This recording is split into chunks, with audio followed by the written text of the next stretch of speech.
ଏତିକି ସୁଦୟା କର ଚଉବାହା ଥିବ ମୋର ପ୍ରତିସ୍ପନ୍ଦନରେ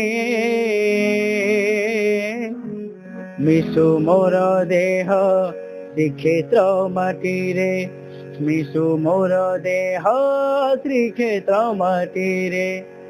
ସାରା ବିଶ୍ୱର ବଡ଼ ଠାକୁର ପ୍ରଭୁ ଜଗନ୍ନାଥଙ୍କର ଘୋଷଯାତ୍ରାକୁ ନେଇ ବିଶ୍ୱରେ ବର୍ତ୍ତମାନ ଆନନ୍ଦମୟ ପରିବେଶ ସୃଷ୍ଟି ହେଉଛି, ଭକ୍ତିମୟ ପରିବେଶ ସୃଷ୍ଟି ହେଉଛି।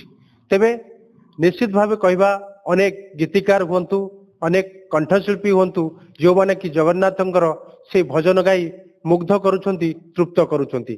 ତେବେ ଆମ ସହିତ ସିଧାସଳଖ ଯୋଡ଼ି ହେଉଛନ୍ତି ଉମାକାନ୍ତ ଦାସ। ଆପଣମାନେ ଜାଣିଛନ୍ତି ଉମାକାନ୍ତ ଜଣେ ସୁନାମଧନ୍ୟ କଣ୍ଠଶିଳ୍ପୀ।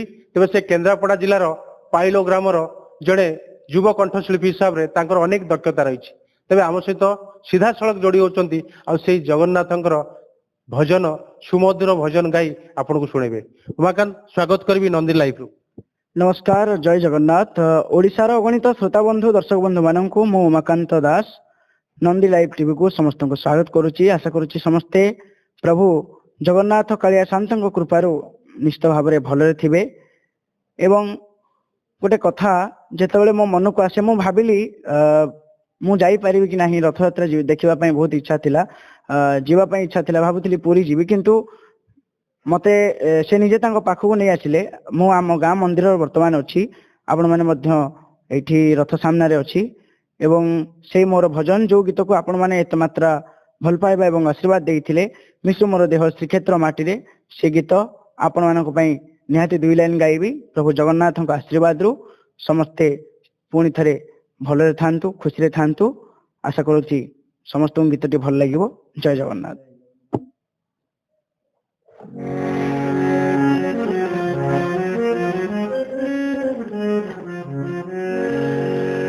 ହୋ ଏତିକି କରୁଣା କରିବ ମଣିମା,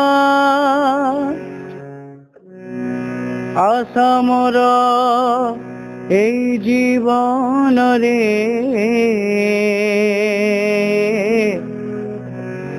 ମିଶୁ ମୋର ଦେହ ଶ୍ରୀକ୍ଷେତ୍ର ମାଟିରେ ମିଶୁ ମୋର ଦେହ ଶ୍ରୀକ୍ଷେତ୍ର ମାଟିରେ। ହୋ ଟାଣି ପାରିବିନି ତୁମ ନନ୍ଦୀ ଘୋଷ ରଥ, ହେ ନନ୍ଦୀ ଘୋଷ ରଥ, ଦେଖି ପାରିବିନି ତୁମ ଶ୍ରୀ ଗୁଣ୍ଡିଚା ଜାତ, ହେ ଶ୍ରୀ ଗୁଣ୍ଡିଚା ଜାତ। ଏତିକି କରୁଣା କରିବ ମଣିମା, ଆଶା ମୋର এই জীবନରେ ମିଶୁ ମୋର ଦେହ ଶ୍ରୀକ୍ଷେତ୍ର ମାଟିରେ ମିଶୁ ମୋର ଦେହ ଶ୍ରୀକ୍ଷେତ୍ର ମାଟିରେ। ନୁହେଁ ମୁଁ ଦାସିଆ ନୁହେଁ ବଳରାମ, ନୁହେଁ ଭକ୍ତ ସାର ବେଗ, ଯା ପାଇଁ ରହିଛି ତୁମ ନନ୍ଦୀ ଘୋଷ, ମୋର କାହିଁ ଏତେ ଭାଗ୍ୟ। ଏତିକି ସୁଦୟା କର ଚଉବାହା ଥିବ ମୋର ପ୍ରତିସ୍ପନ୍ଦନରେ ମିଶୁ ମୋର ଦେହ ଶ୍ରୀକ୍ଷେତ୍ର ମାଟିରେ ମିଶୁ ମୋର ଦେହ ଶ୍ରୀକ୍ଷେତ୍ର ମାଟିରେ ମିଶୁ ମୋର ଦେହ ଶ୍ରୀକ୍ଷେତ୍ର ମାଟିରେ ମିଶୁ ମୋର ଦେହ ଶ୍ରୀକ୍ଷେତ୍ର ମାଟିରେ। ଶୁଣୁଥିଲେ ଦର୍ଶକ ବନ୍ଧୁ, ଉମାକାନ୍ତଙ୍କର ଯୋଉ ସୁମଧୁର ସ୍ୱରର ବା କଣ୍ଠରେ ଯୋଉଭଳିଆ ଥିଲା ଯାଦୁ, ମିଶୁ ମୋର ଦେହ ଏ ଦେଶ ମାଟିରେ। ନିଶ୍ଚିତ ଭାବେ କହିପାରିବା ସେ ସିନା ଦିବ୍ୟାଙ୍ଗ ଚକ୍ଷୁହୀନ ଅଟନ୍ତି, କିନ୍ତୁ ସତେ ଯେମିତି ଜଗନ୍ନାଥ ତାଙ୍କ ହୃଦୟରେ ବସି ଯାଇଛନ୍ତି, ତାଙ୍କ ସ୍ୱରକୁ ଦ୍ୱିଗୁଣିତ କରିଦେଇଛନ୍ତି। ଆଉ ଗୋଟେ ଭଜନ ମଧ୍ୟ ସେ ଶୁଣେଇବେ।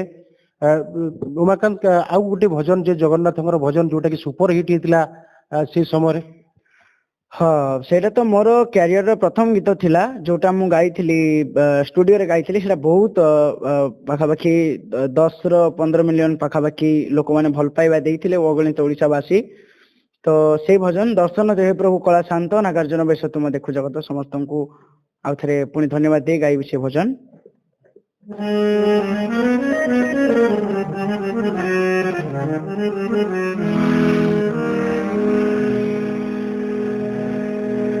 ଦର୍ଶନ ଦିଅ ହେ ପ୍ରଭୁ କଳା ଶାନ୍ତ ନାଗାର୍ଜୁନ ବେଶ ତୁମ ଦେଖୁ ଜଗତ। ଦର୍ଶନ ଦିଅ ହେ ପ୍ରଭୁ କଳା ଶାନ୍ତ ନାଗାର୍ଜୁନ ବେଶ ତୁମ ଦେଖୁ ଜଗତ। ଦେଲ ନାହିଁ ଦୁଇ ଆଖି କଲ ମତେ ମହା ଦୁଃଖୀ ଜଗତ ଦେଖିଲେ ସୁଖୀ ହେବି ହେ ନାଥ। ଦର୍ଶନ ଦିଅ ହେ ପ୍ରଭୁ କଳା ଶାନ୍ତ ନାଗାର୍ଜୁନ ବେଶ ତୁମ ଦେଖୁ ଜଗତ। ଜନମରୁ ଜଗନ୍ନାଥ କଣ ଦୃଷ୍ଟିହୀନ ତଥାପି ମୁଁ କରି ନାହିଁ କେବେ ଅଭିମାନ। ତ୍ରାହି ତ୍ରାହି ଡାକେ ଆଜି ତୁମରି ଭକତ ତୁମ ରୂପ ଦର୍ଶନରୁ ନହେଉ ବଞ୍ଚିତ। ଖୋଲି ଦିଅ ସିଂହ ଦ୍ୱାର ଦୁଃଖୀ ଦୁଃଖ ହେଉ ଦୂର ତୁମ ନାମ ତୁଣ୍ଡେ ଧରି ଚାଲିବି ବାଟ। ଦର୍ଶନ ଦିଅ ହେ ପ୍ରଭୁ କଳା ଶାନ୍ତ ନାଗାର୍ଜୁନ ବେଶ ତୁମ ଦେଖୁ ଜଗତ। ନାଗାର୍ଜୁନ ବେଶ ତୁମ ଦେଖୁ ଜଗତ। ଦର୍ଶକ ବନ୍ଧୁ ବହୁତ ସୁନ୍ଦର ଗୀତ ଗାଇ ଶୁଣେଇଲେ, ସେଇ ଜଗନ୍ନାଥଙ୍କର ଭଜନ ଗାଇ ଶୁଣେଇଲେ ଉମାକାନ୍ତ। ତେବେ ଆମେ ଆଶା ରଖିବା ଉମାକାନ୍ତ ଏମିତି ଆଗକୁ ଯାଆନ୍ତୁ ଏବଂ ସେଇ ଜଗନ୍ନାଥଙ୍କ ପାଖରେ ନିଜକୁ ସମର୍ପି ଦିଅନ୍ତୁ ଏବଂ ସେ ଆଗକୁ ଆଉ ଗୋଟେ ସୁନାମ ଅର୍ଜନ କରନ୍ତୁ ଯୋଉଟାକି ଓଡ଼ିଶାବାସୀ ତାଙ୍କୁ ଅନେକ ଭଲ ପାଇବା ଦିଅନ୍ତୁ। କେନ୍ଦ୍ରାପଡ଼ା ଅନ୍ତେଇ ଜଗନ୍ନାଥ ମନ୍ଦିର ପରିସରରୁ କ୍ୟାମେରା ପର୍ସନ ହେମନ୍ତଙ୍କ ସହ ପ୍ରଭାତ ଲେଙ୍କା, ନନ୍ଦୀ ଲାଇଭ୍।